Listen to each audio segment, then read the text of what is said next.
At 9, breaking news coming in this morning by way of Hindenburg Research. That's right, Hindenburg Research, the US-based short seller responsible for lakhs of crores of wipeout of Adani Group companies' market cap, is finally deciding to shut down in the next 6 months or so. We will discuss that today on the show with Gaurang Shah, Senior Vice President, Geojit Financial Services. Also on the show, budget around the corner. What should you as a middle-class tax-paying citizen expect from Finance Minister Nirmala Sitharaman as she announces budget decisions on the 1st of February. This is Morning Brief at 9 on News 9 Live.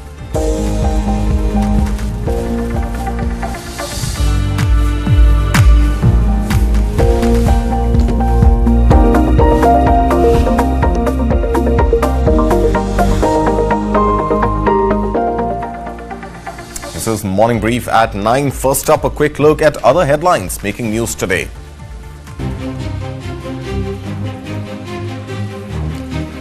India's trade deficit narrows sequentially but rises year on year. What this means for you, what it means for the economy and your investments in the stock markets.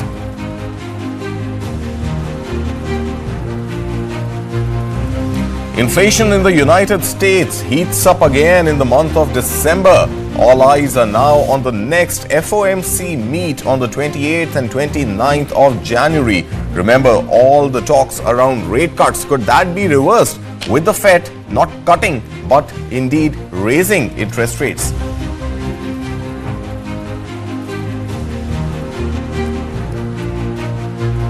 Like we told you, Hindenburg Research, the short seller that cost Gautam Adani and Adani Group companies billions in 2023 by way of tanking market capitalization, and also the firm that targeted India's market regulator SEBI's chair Madhabi Puri Buch, is shutting down in about 6 months from now. Founder Nate Anderson cites work-related toll and not personal threats behind his decision.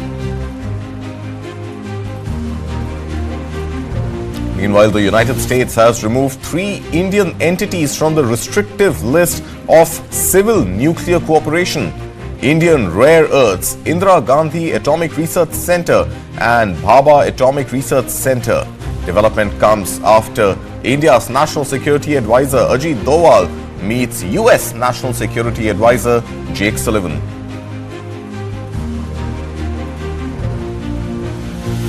And after Alpha Wave and Tamesek, now Pepsico joins the suitors list to buy stake in Haldiram Snacks. We explain what could be the possible motivations.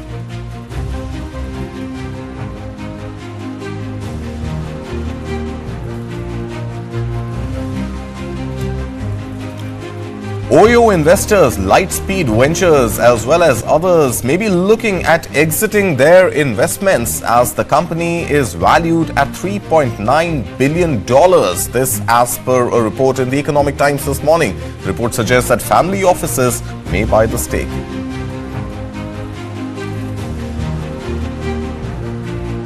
A survey by Mercer suggests skilled jobs will be in demand this year and could cough up salary increments as high as 9.4% in the year 2025.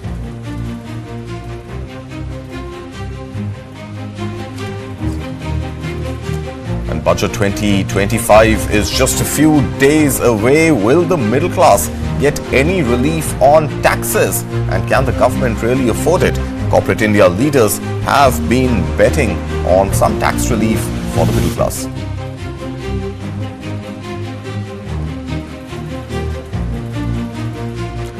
Meanwhile, celebrations in Gaza as Israel-Hamas ceasefire gets announced. Reports still suggest that Israel has yet to stop its attack on Gaza.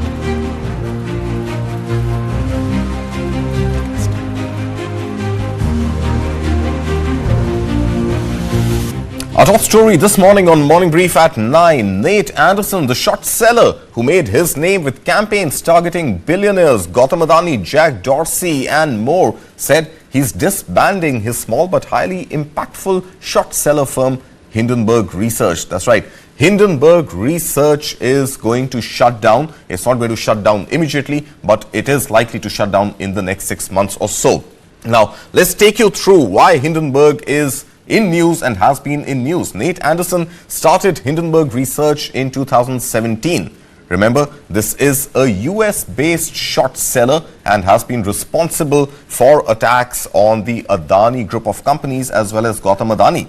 His report in 2023, Jan 25th, 2023, called the largest con in corporate history on Adani Group got released. Now, remember, as part of this release of the report, Adani Group companies had lost as much as 1 lakh crore rupees in market capitalization the moment the report got released. Now, Adani Group had denied these allegations. A Supreme Court appointed panel found there was no lapse on part of market regulator SEBI. Now, last year, Hindenburg also attacked SEBI chair Madhabi Puri Buch, that's right, in 2024. The report questioned her holdings in Indian and Singapore-based advisory firms as SEBI chair. The report also questioned her husband, Doval Buch's influence in REITs, which were formalized under Madhabi Puri Buch's tenure as SEBI chief. Now, Nate Anderson says there is no personal threat behind his decision to shut down. This is big news coming in this morning. Let's understand its implications, not just on Adani Enterprises, but overall on the whole short seller landscape and investigative reporting. Joining us this morning is Gaurang Shah, Senior Vice President, Geojit Financial Services. Gaurang, good morning. Thank you for joining us here on News 9 Live. To begin with, help us understand what really is short selling, refresh our memory on that, and how big a deal is it that a research firm called Hindenburg Research, which had targeted not just Adani Group of companies and Gautam Adani and his family, but also SEBI chair Madhabi Puri Buch last year, how important is it that a firm of that nature is shutting down? Thank you, Karthik, and morning to all of you also. As much as it is news for you, it is news for me, though I have not been able to get much insights into this, but whatever little bit I could understand out of this is that primarily, I think, where will the onus lie now that it has been out in the public domain that they are shutting down? The most important thing we have to understand is the credibility, Karthik, which comes into question. And the way these reports were out, not only on Indian entities, but also on some of the companies in the US and the rest of the world. By shutting down this company, are you trying to wash off your obligations and responsibility in terms of whatever investigation that is likely to go on? Because the shop is shutting down or they are pulling down the shutters does not wash them off of their responsibility and the obligations that they have to meet up with. Whenever you front run short selling, the question that you ask me is without having the shares, you go and sell it off either in the cash market and square it off on the same day, or you carry your short positions in the futures and options segment, which basically you are having a bearish view on the market or on a particular company on which you have possibly come out with certain reports, etc., etc. So the question that is in my mind, Karthik, is by shutting down, are you washing off all your responsibilities and obligations? And what happens to those cases which are still open? I mean, that's the big question. Absolutely. And where does the wisdom come from? That is another big question that I have to ask. All right, so let's understand this, and let me read a few passages from the letter that Nate Anderson has written and that was released. And he says that the plan has been to wind up after we finish the pipeline of ideas that we are working on. And as of the last Ponzi cases we just completed and are sharing with regulators, that day is today. What do you make of this, Gaurang? Does it mean that there is one more case, a Ponzi scheme, which is being referred to, which perhaps could be released today?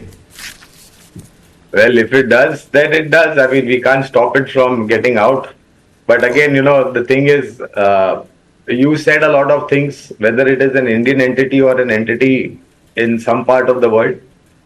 And as far as my knowledge goes, Karthik, there was not enough substance that was out on whatever it was said, whether it was allegations or whether it was a management related issue that Hindenburg had pointed out. And they benefited themselves. I mean, this is also in the public domain. I mean, They had built up short positions even before the reports were out in public domain. So when you front run like this, the big question is in terms of the authenticity and credibility of that particular entity and the report that entity comes out with. Right. So see, there is one more joker in the pack that needs to be out. Now, what and which form it is and where it is, I think we'll only know when the report is out. Okay, let's look at the Adani Enterprises price chart over the last 5 years. If we can pull that up on our screens this morning, and let's run our viewers through what really transpired in the year 2023, Jan 25th, 2023. So if you look at the chart on your screen right now, this is where Adani Enterprises was peaking on the 9th of December 2022. Adani Enterprises shares were as high as 4,000 rupees a piece, and just a month after that, on the 25th, when the report was released, this is the kind of crash that we saw in the stocks of Adani Enterprises. And even today, 2 years on, almost 2 years on to the date, Adani Enterprises has not yet been able to reach its peak levels of 9th December 2022 when it was trading at 4,000 rupees. So now whether morally the Hindenburg Research firm has been able to absolve itself of all its responsibilities and the pending cases which are in courts across multiple countries in the world on not being one question, but to some extent Hindenburg Research, by way of being a short seller, Gaurang, has been able to pick up great valuations on a stock like Adani that it was shorting. Yeah, so this is what happens, that's what I was mentioning. Though, let me say this very clearly. I mean, we don't have coverage on Adani Enterprise, and there is very limited coverage with respect to the investment that Adani Group has got. For example, ACC Ambuja is something that we have in our coverage. But I'll again repeat myself. Yes, they benefited out of whatever front running they did before the reports were out. And those shares are finding it a little bit difficult to recoup the lost ground, whether it is Adani or whether it is any other entity.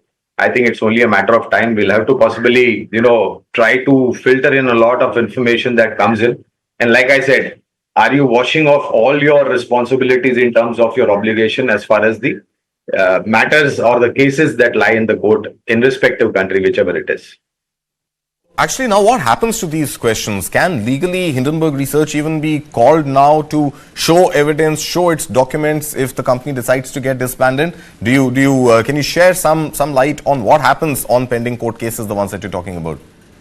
I mean, I'm assuming that the respective responsibility will still be there for the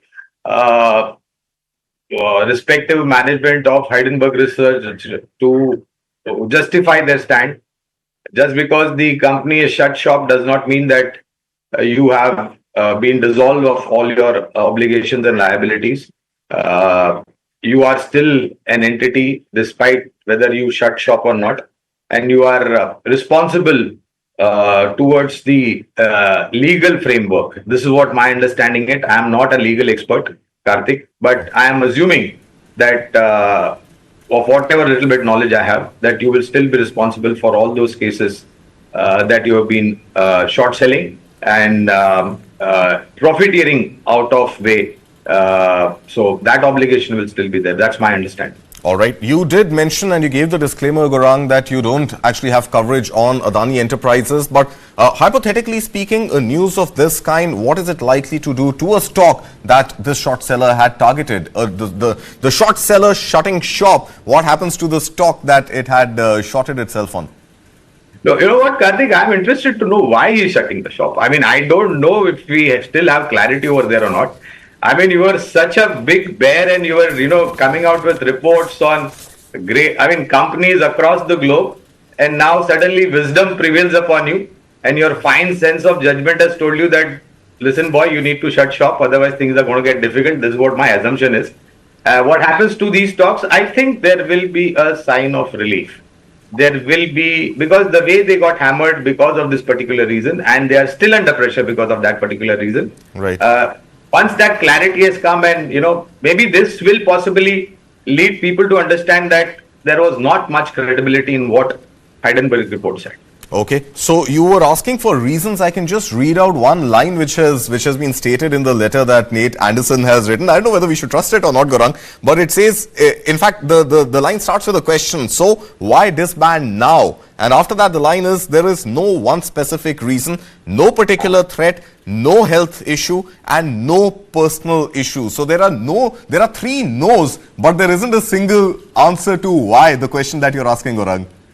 So that's what I'm saying. There is no why. I mean, there is no why. There is no. I mean, and in your Karthik, when anybody starts a statement with no, you have a lot of clarity in terms of what the person wants to say. Absolutely.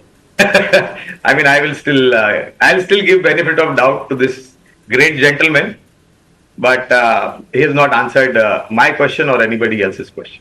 All right, and markets are just about opening right now, Gaurang, and what we are seeing on the screen right now on Adani Enterprises is that Adani Enterprises stock is up about 5.5% or so already in trade this morning, and a spike is visible. If you look at the last 5 days, you can see that the stock has moved up from about 3,377 levels to about 2,377 levels to about 2,521 levels. In fact, a little bit of volatility in the stock right now. It is now up just about 3.7% or so from yesterday's closing. I think it goes on to indicate that perhaps there was still this lingering fear in the minds of investors that maybe something untoward with respect to Hindenburg Research's report on Adani could eventually lead to some price action on the negative side. But report of Hindenburg Research shutting down is maybe leading to some confidence in investor sentiment this morning. Gaurang, is that assumption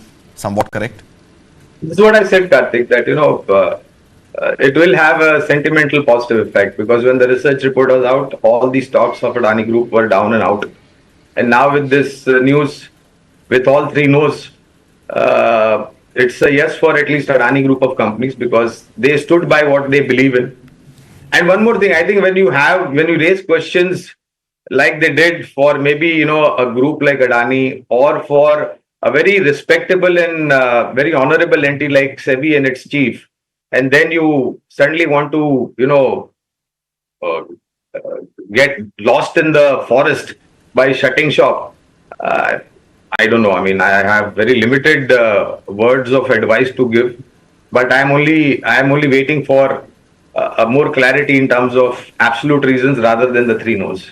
All right, we will wait for those reasons. Meanwhile, the market has just opened this morning. Let's quickly look at the mood check data, looking good on the Nifty 50. Nifty 50 is up about 0.5%, well above the 23,250 levels that it was really finding hard to breach. In fact, it is a good 100 points over that support level of 23,250, opening this morning at 22,346. What could be the possible triggers for the market mood this morning? I'm assuming one part of it could be the rally that we are seeing in early trade in Adani Enterprises. But beyond that, there is, of course, data coming from the US, which is not that great, talking about a 2.9% inflation in the month of December. So talks of a rate cut now definitely take a backseat. Perhaps we could be looking at a rate hike when the FOMC meets on the 28th and 29th of January. I don't know, Gaurang, what do you feel about that? Do you think there could be a rate hike in the US and not a rate cut with the inflation data?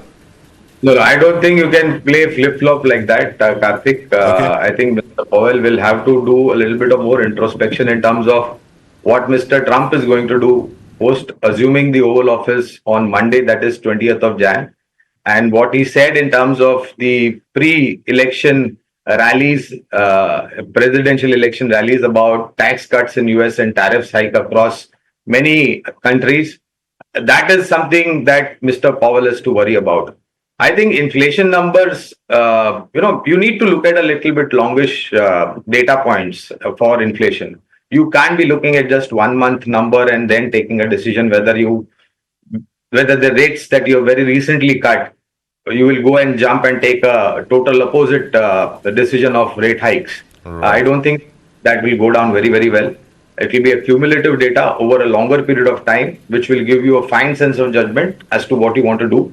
But like I said, Karthik, I think Mr. Trump assuming office and his policies post 20th of Jan is something that will be on everybody's mind, yours and mine, including Mr. Powell. Absolutely. Well, let's leave it at that, Gaurang Shah. Thank you so much for joining us this morning with that big story on Hindenburg Research and, of course, your inputs on what is likely to happen in the US. But like Gaurang Shah was just mentioning, India's trade with the US, with Trump assuming office and taking the oath on the 20th of January, which is just a couple of days away. In fact, this coming Monday is going to be a big deal when it comes to India's overall economic and current account deficit. And talking about that, let's look at the trade deficit numbers that came in yesterday. In fact, it was a mixed bag, and it's an assumption whether you should look at it as a sign of positive or negative for the Indian economy. Let's look at the trade deficit numbers for the month of December. Well, sequentially, from the month of November to the month of December, trade deficit has narrowed, which is a positive, from about $32.84 billion to about $21.94 billion. Remember, this came after there was a $5 billion correction on account of gold import prices for the month of November. But still, a narrowing of trade deficit from 32.8 to about $22 billion is positive. But on the negative side, when you look at it on a year-to-year basis, trade deficit going up from $18.7 billion in the month of December 2023 to about $22 billion in the month of December 2024 is a negative. Now, trade deficit is pretty much, simply speaking, the delta or the difference between the import and an export of a country in a particular month. So exports from India stood at about $38 billion for the month of December, while imports crossed almost $60 billion, coming in at about $59.89 billion, resulting in a deficit of about $22 billion. Now, trade deficit, great number for economists to mull over, but what does it really mean for you, a citizen, a taxpayer, and an employee living in the country? Well, to begin with, higher imports will make the Indian rupee weaker in comparison with the dollar, because you are paying dollars to import goods into the country. But growth in exports actually does the reverse, and it makes the rupee stronger. Now, import of components, machinery, raw material, and other such things which go as input into a larger manufacturing process is actually a positive. So even if the number, the headline number on imports is high, it means there is more manufacturing activity likely to be taken up in the country, leading to more output and hence more jobs. Now, export of IT services out of the country means there is dollar revenue and hence creation of more domestic jobs as well. Now, the biggest thing that we will have to wait for is going to be Donald Trump's tariffs, which could skew the trade deficit one way or another. Let's quickly understand what these tariffs are expected to do if at all Donald Trump goes ahead and imposes these tariffs, not just in India, but on other countries of the world as well. So remember, Donald Trump is going to take office on the 20th of Jan. He is keen to impose a 20% tariff on India. It's not that he's trying to single out India. That is not the objective or the intention from what we understand. He wants to go after China with a 60% tariff, and on Brazil with a 25%, and on Canada and Mexico, I beg your pardon, with 25% tariff. But the rest of the world that India is part of, there is likelihood of a 20% tariff. Now, currently, India enjoys an effective tariff rate of just 3% on its exports to the US. Now, look at some data. Back in 2023, the calendar year, India's exports to the US stood at about $84 billion. Now, if Donald Trump is to impose these 20% tariffs on India's exports, it is going to cost India and Indian exporters an additional $14.6 billion. This as per a report released by the Boston Consulting Group.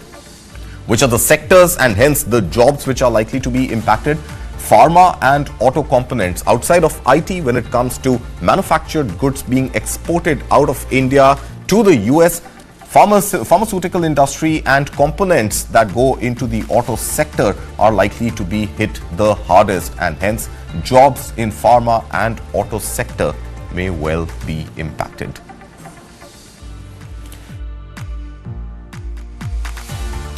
Right here on News 9 Live. On the other side of the break, Srinath Sridharan will be joining us to help us understand if there is a real case for the middle class in India to expect any relief in the upcoming budget 2025.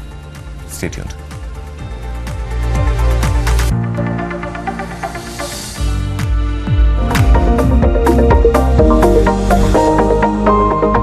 You work too hard. Work smart like me. Why? Won a lottery, is it? You can say so. I'm investing in a great scheme in the share market. High returns guaranteed. Your high returns aren't Karan Arjun for them to definitely come to you. Meaning? Dad, there's risk involved in the share market. Nobody can promise guaranteed high returns. It's illegal to do so. Really? Yeah. सोच कर, समझ कर, invest कर।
What is to the nines?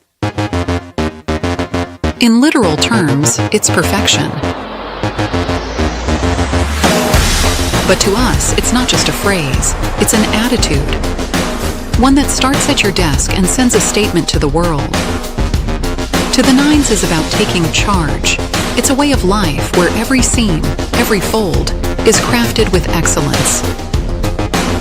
It's timeless elegance and uncompromising quality made for the corner office. It's the ideas that inspire redefining order and elevating the tabletop. To the nines, for the leaders of today and the visionaries of tomorrow.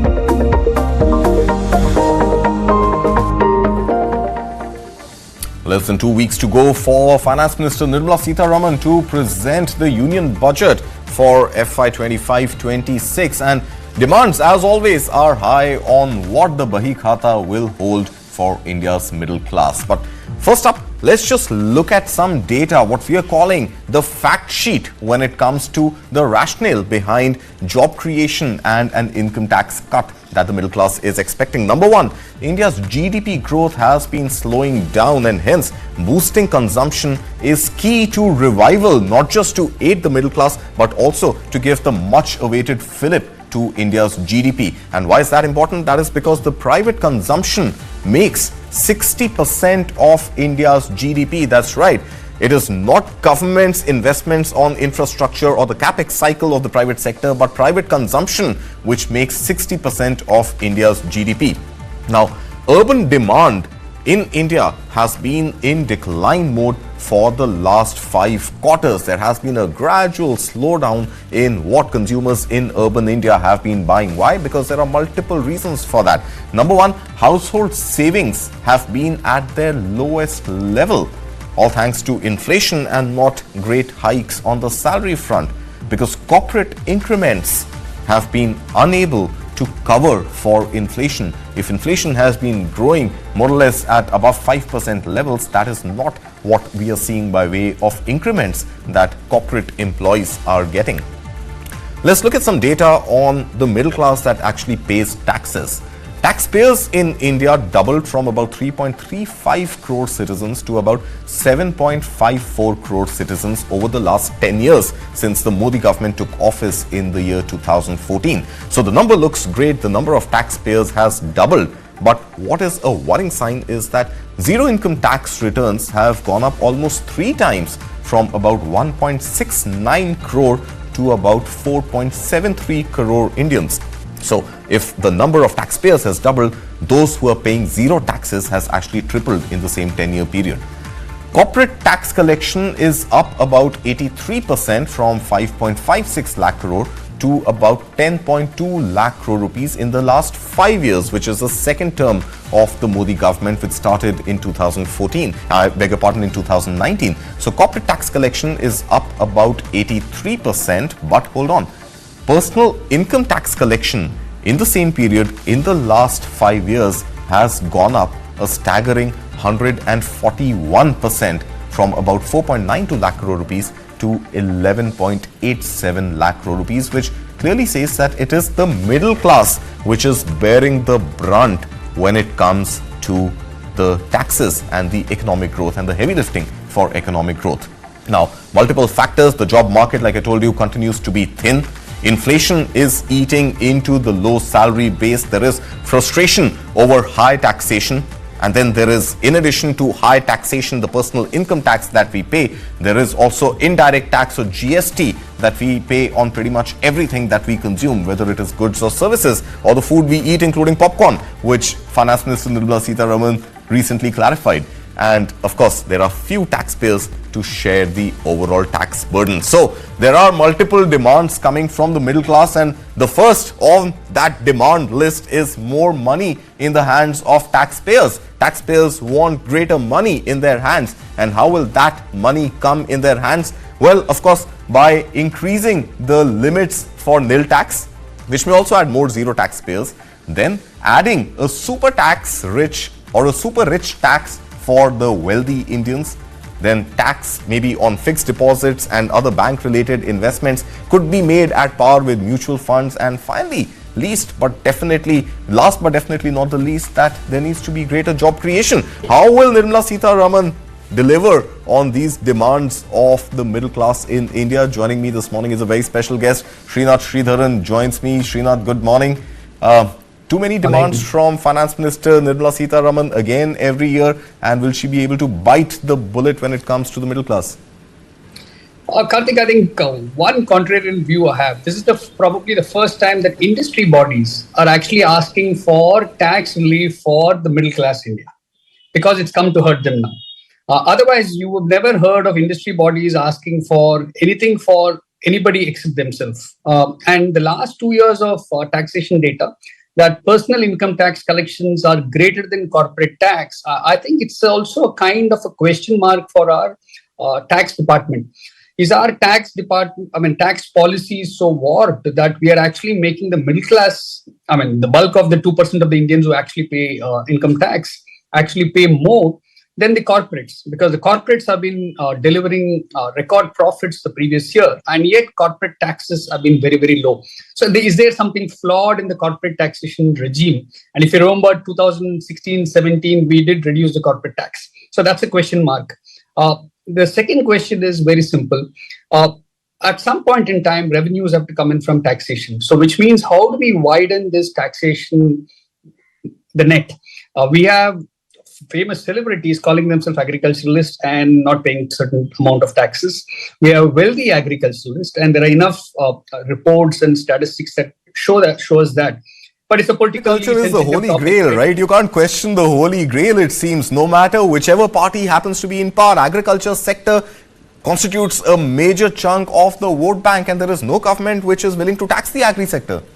So that's the point, Karthik. If we don't do that, then you and I are going to continue to pay more and more income tax, and more, let's also face it, every time we consume, nearly 18% of the value goes to the government.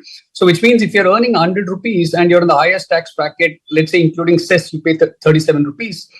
With the rest of the 63, you are also paying 18% on everything that you consume. So what do you get? What is the balance 50% that you earn for? The roads are lousy, the air quality sucks. Everything seems frightfully expensive. The rich have the audience of the rich and the famous in the political system. The lower income groups have political umbrella as subsidies and grants as they should. The middle class does not have a political voice at all. I mean, this is again a contrarian view. So what's the point? So you can keep saying that, hey, whatever we need more tax breaks and all that. But the reality is there are no jobs. 80 crore Indians less than 35 years of age. Do we really have such a great number? I think two instances of data I think we would need, and hopefully in the next few years. We don't know real actual census data. We're still pegging a lot of forecasts and estimates from 2011 census. That's one. Two, every quarter, if you realize, we have huge debate on TV of saying that what is the actual unemployment number? Because the number seems even today ranges from 2.2% to 7.8%, 7% of CMIE. What is the actual unemployment number? But anecdotally, you and I, if we speak to family and friends and youngsters around, there seems to be an increasing unemployment, but there is no acknowledgement of it. I understand politically it's a sensitive topic. But coming back to taxes, unless we widen the taxpayer bracket, we really cannot hope to have. But how do we do that, Srinath? I hear you and I agree with you. How do you do that? If you don't have the political will, and I'm not saying tax every agriculturalist. Let's say if the entry level taxation slab is what everybody is expecting to go up to 10 lakhs now. Yeah. Agriculturalists make it probably 20 lakhs. Okay. Anybody earning more than 20 lakhs, agriculturalists, because the construct that it's only annadatas who work from morning till night is not true. And I don't want to bring back the last week's trending topic of 90 hours. But everybody works, right? I mean, the guy who's the kirana wala probably works 16 hours a day. The local guys on the street, vendors, work 16 hours a day. The corporate guys work 16 hours a day. Just because they take a AC bus or a drive a car doesn't take it any lesser. Right. But the reality is, have a threshold of, let's say, leeway for the agriculturalists, but bring them into the tax bucket. I think there is enough data that today, if you look at UPI payment structure, you will find that there is widening of tax bracket. But the question is, do we have the political willpower today? Absolutely. So that is, of course, the agriculture sector. And like I said, it's pretty much the holy grail that nobody wants to question. But the suggestion that you're making that maybe farmers earning or agricultural households earning more than 20 lakh rupees could be given, entry into the tax net. Well, I'm not sure any political party in the near future is going to buy into that argument. But what can we do when it comes to job creation, Srinath? Because job creation, again, I mean, it's a chicken and egg situation. We are dealing with high inflation. We are dealing with a consumption slowdown. It is having a bearing on the corporate earnings. And we are living in a high interest rate regime, which the RBI governor is unable to, to cut because of high inflation. Cost of capital is high. Now, where are the jobs going to come from? We can't really be dependent on, the Adam Smith theory, dig some trenches and then fill them up. I mean, we've got to look beyond that. So how do we look beyond Manrega and how do we look beyond the social sector schemes which generate employment and really get corporate India to loosen their purse strings and offer up some jobs? So I think there's a lesson in, I think, very clearly about corporate India, right? If you look at the private capex of corporate India, the last 5 years, they've actually invested more outside of India than in India. And it is, in fact, the public capex that has been leading all the way through, and private capex is not even kept up. So every budget, union budget, the last 3-4 years has hoped that the private capex will actually follow suit, and it has not. So there's a message there. And I think this is the kind of messaging that the government needs to take back to industry associations of how do we actually and genuinely create ease of doing business. If you think that just because some of the universal rankings have improved, has it really changed ease of doing business? I think the reality is no, whether it's for an industrialist, large industrialist or a conglomerate, or whether it's for a nano enterprise. I think unless we can fix some of those, I think a lot of this will be great for television debates and print op-eds. But the feet on street is just not changing, right? Because their life has not changed at all. And I think that's the message. Take industrialists, take job creators into confidence and actually make their life easier for doing business in India. Otherwise, the flow of capital is always to the easiest and the smoothest path.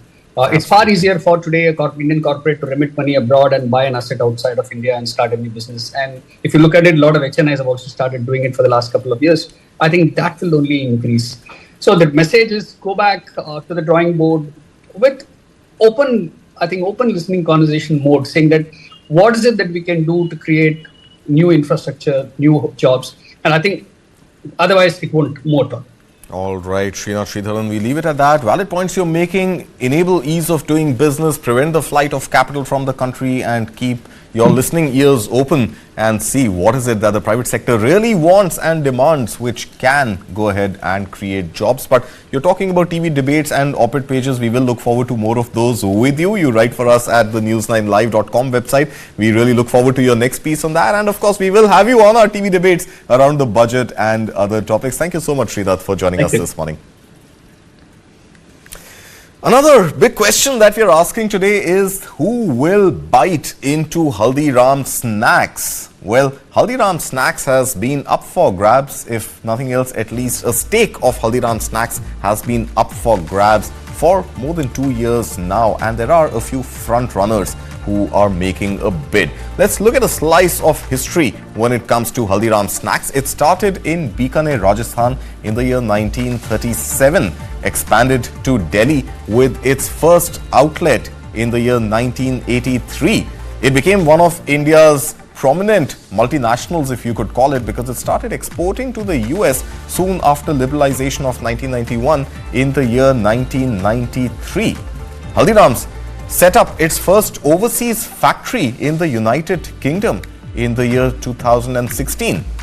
Its packaged snacks and sweets are sold, as per the company's website, across 7 million stores.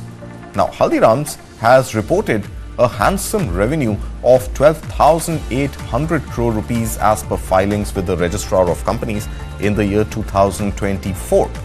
Its revenue is almost 30% of the total sales of the industry, which near about stands at about 43,000 crore rupees. So Haldiram's at 12,800 crore rupees is about 30% of the total industry size. Now, why is Haldiram's in news today and has been in news for the last few weeks? Well, to begin with, the promoter family, the Agarwal family, is in talks to sell 10 to 15% of the company. It is expecting a valuation of about 85,000 to 90,000 crore rupees. Now, these valuation expectations are about 7 times its annual revenue. Global suitors are queuing up to bite into this 9-decade-old brand. So, who are these global behemoths who want to tap into and eat into Haldiram's? Well, the first suitor, so to speak, is Tamesek. Tamesek is a Singapore-headquartered venture investment firm with $400 billion portfolio size. It has already submitted its proposal to buy stake in Haldiram's. Now, what could be the possible strategy of Tamesek? Well, the possible strategy could be to enter the company, grow its business, perhaps look at an exit as it pushes the company towards an IPO. The next suitor, which is also in the line, is Alpha Wave. Alpha Wave is a multinational private equity and venture capital firm with investments across brands ranging from SpaceX, Elon Musk's space company in the US, to some Indian companies like Dream 11, Lenskart, etc., and many more multinationals in between, including Domino's in Japan. Now, the company has already submitted its proposal to buy the stake. Again, like Tamesek, the possible strategy of Alpha Wave could be to enter the business, grow the business, and perhaps look at an exit around an IPO. But finally, yesterday, there was a brand new player who entered the fray, and this happens to be US beverages giant Pepsico. That's right. US-based beverages and packaged snacks company Pepsico, which has a market cap of about $200 billion, has joined the race to acquire stake in Haldiram Snacks.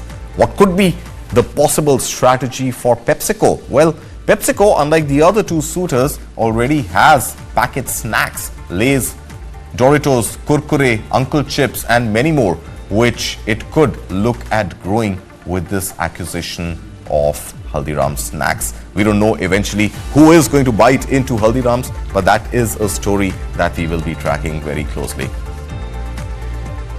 Well, before we take a break, let's just look at global headlines in news this morning.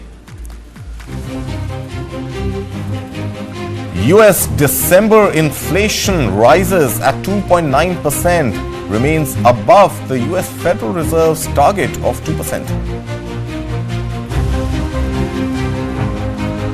Wall Street surges as inflation data and bank earnings fuel its rally. US importers rush in goods from China as Trump tariff threat looms. Impending tariffs by Trump could revive a trade war between US and China. Welcome news for British Finance Minister Rachel Reeves after a market sell-off. Inflation in the UK slows to 2.5% in December.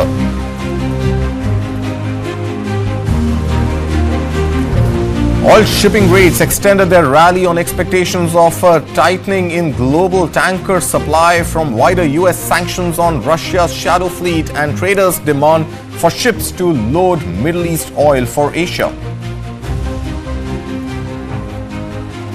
And Gaza ceasefire deal has been reached between Israel and Hamas for 6 weeks to begin with. This was confirmed by Qatar's Prime Minister.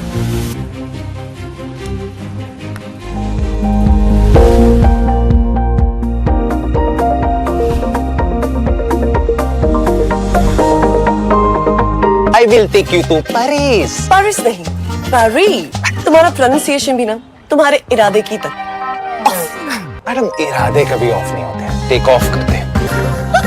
SBI Life Smart Platina Supreme के guaranteed return से करो पूरे अपने इरादे, अपनों से किए सभी वादे। SBI Life, अपने लिए, अपनों के लिए। From the highlands of Afghanistan to the jungles of Vietnam, the deserts of Africa, to street battles in Mosul, the AK-47 has dominated every conflict. But what if it could be made even better? Enter the SSS Defense P-72, India's answer to the AK-47. So how good is it? Let's find out.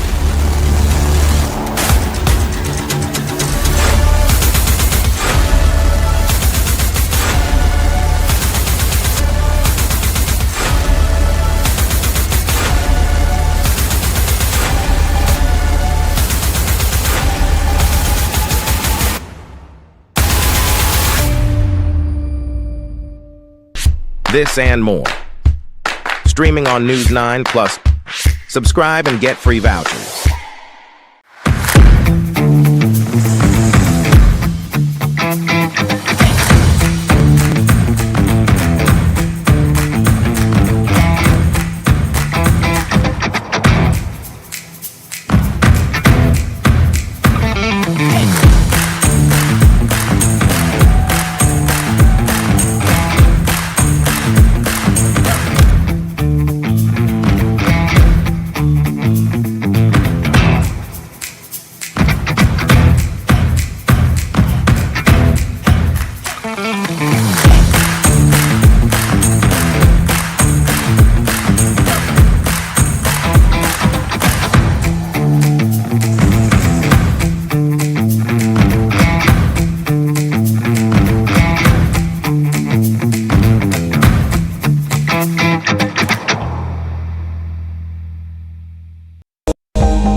Back, you're watching Morning Brief at 9. On to global business and economy stories now. US inflation ticked up for the month of December at 2.9%, remaining well above the Federal Reserve's target of 2%. However, a rate cut seems unlikely given President-elect Donald Trump's plans for the economy. Trump is all set to take oath in office as the 47th President of the United States on this Monday, the 20th of January. Now remember, Donald Trump has promised to bring down prices for millions of Americans. The Consumer Price Index, or CPI, rose at an annual rate of 2.9% in December, up from 2.7% the previous month. So sequentially, a 20 basis point increase when it comes to inflation, and in line with expectations according to official data. On a month-to-month basis, the index rose 40 basis points.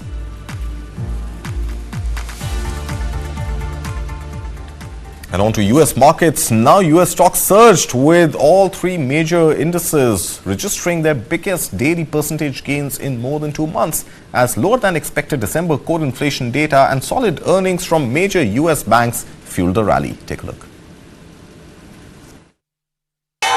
U.S. stocks rallied on Wednesday, with all three of Wall Street's main indexes registering their biggest daily percentage gains in more than 2 months, after the latest inflation data boosted investors' hopes of more rate cuts by the Federal Reserve. The Dow gained more than 1.6%, the S&P 500 added more than 1.8%, and the Nasdaq soared nearly 2.5%. The Labor Department's Consumer Price Index showed that underlying inflation pressures eased in December. That came on the heels of Tuesday's Producer Price Index, measuring wholesale costs, which rose less than expected. Investors are now pricing in even odds of 2 rate cuts this year. But Jay Hatfield, CEO of Infrastructure Capital Advisors, thinks there will be more. We think the Fed will need to cut at least 3 or more times for 2 reasons. Number one, we're forecasting PCE core rolls down rapidly after the first quarter to 2.4 and then slowly goes to 2 at the end of the year. But number two, we're in a housing recession, and with rates as high as they are now, 30-year mortgages above 3, that recession is going to worsen, and that'll eventually hit employment, which will get the Fed's attention. So they don't know it yet, but they're going to have to cut 3 or 4 times this year. The yield on the benchmark 10-year Treasury note tumbled nearly 14 basis points from a 14-month high of 4.8% hit earlier this week. Also boosting stocks Wednesday, earnings from big banks, with shares of J.P. Morgan rising about 2% on a record annual profit as markets rebounded in the fourth quarter. Shares of Wells Fargo jumped 6.7% after the bank's fourth quarter profit beat Wall Street's expectations as a surge in deal-making activity boosted its investment banking business. Shares of Citigroup shot up 6.5% after the bank's earnings report showed it swung to a profit in the fourth quarter. And shares of Goldman Sachs jumped 6% following the investment bank's best quarterly profit since the third quarter of 2021. And staying with the US, importers are rushing in goods from China as Trump tariff threat looms.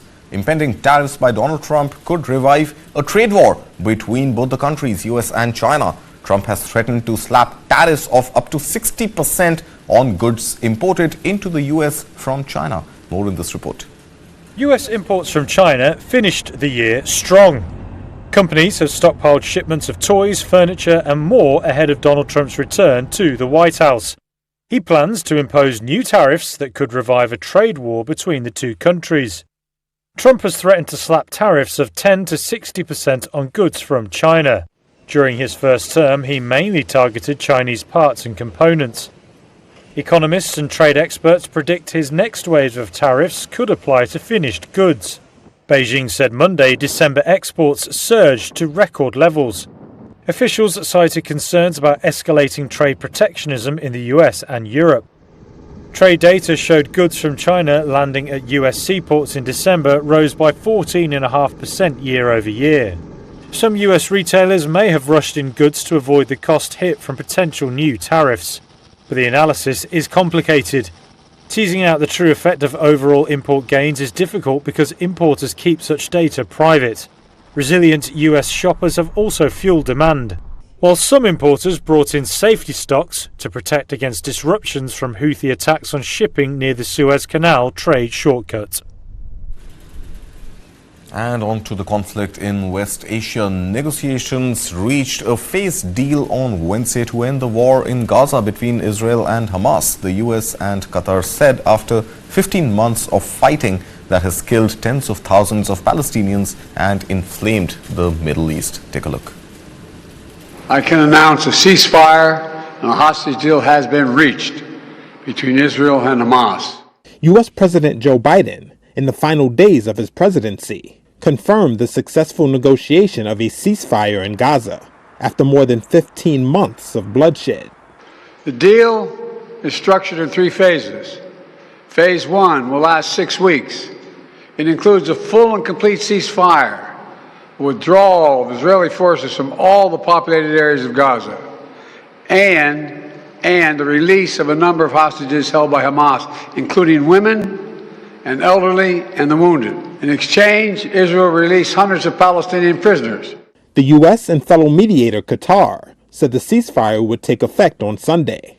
It comes after months of on and off negotiations by Egyptian and Qatari mediators, with the backing of the United States.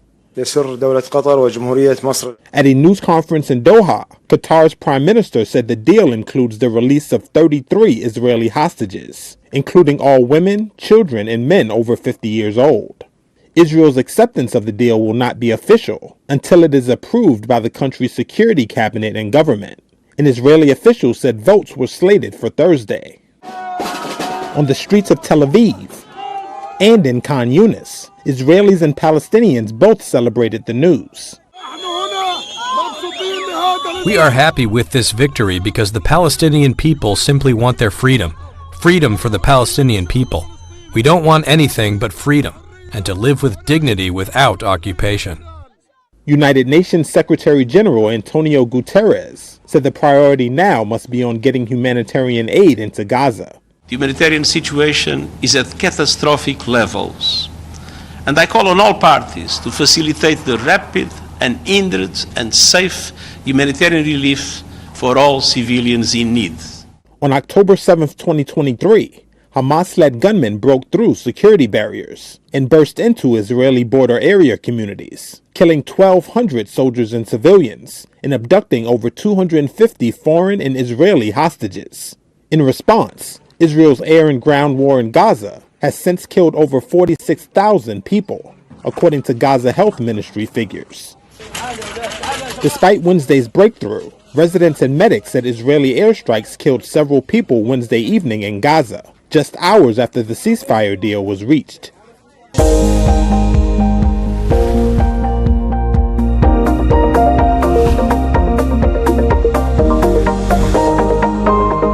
It's not the fiefdom of politicians. They owe it to the people.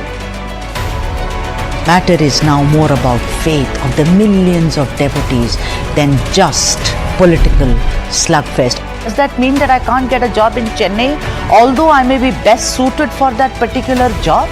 They have more civic sense, they have more of civility than all these men. My name is Sudha Sadanand. Welcome to the South Indian.